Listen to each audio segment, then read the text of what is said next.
Recently एक news viral हुई थी कि मीशा अग्रवाल नाम की एक लड़की ने सुसाइड कर लिया सिर्फ इसलिए कि उसके फॉलोअर्स कम होने लगे थे। हाँ, फॉलोअर्स कम होने लगे थे। हाँ, हो सकता है कि ये बात तुम्हारे लिए कोई सेंस नहीं बना रही होगी क्योंकि तुम्हें ऐसा लगता है कि कंटेंट क्रिएटर मतलब जस्ट एक वीडियो बनाने वाला। पर एक बात सोच के देखो कि जिसे तुम सिर्फ एक वीडियो समझ के बैठे हो, उसे बनाने में किसी के कितने घंटों की स्क्रिप्टिंग, शूटिंग, एडिटिंग गई हुई है। देखो, कंटेंट क्रिएशन एक ऐसी दुनिया है जहाँ तुम्हारे इमोशंस को डेली टच किया जाता है। कई बार तुम्हारी उम्मीदें भी टूटती हैं और कई बार एल्गोरिदम साथ नहीं देता है। यहाँ पे तुम्हें पूरे दिन काम करना पड़ता है लेकिन रिजल्ट हमेशा कैलकुलेटेड मिलता है। पहले तो ये एनालाइज करो कि कौन सा कंटेंट चलेगा और कौन सा नहीं, फिर उस पर रिसर्च करो, फिर घंटों तक स्क्रिप्ट लिखो, फिर शूटिंग करो और फिर घंटों तक एडिटिंग भी करो। इतना सब कुछ करने के बाद एक 60 सेकंड की वीडियो तैयार होती है जिसे तुम रील्स के नाम से जानते हो। फिर उस पर व्यूज आएंगे कि नहीं उसकी टेंशन, व्यूज आ गए तो रिव्यूज की टेंशन, रिव्यूज भी अगर अच्छे रहे तो फॉलोअर्स की टेंशन, और अगर फॉलोअर्स भी बढ़ गए तो स्पॉन्सरशिप कब मिलेगी इस बात की टेंशन।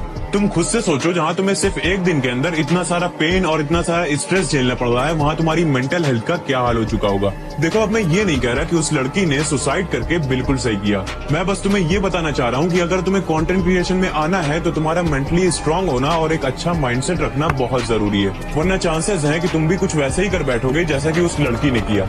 अब अगर तुम मेरे माइंडसेट की बात करो तो उसके तो सिर्फ फॉलोअर्स कम हो रहे थे, लेकिन मैंने अपना लाखों फॉलोअर्स वाला अकाउंट खो देने के बाद भी एक नया अकाउंट बना के तुम्हारे सामने खड़ा हूँ, वो भी जिंदा।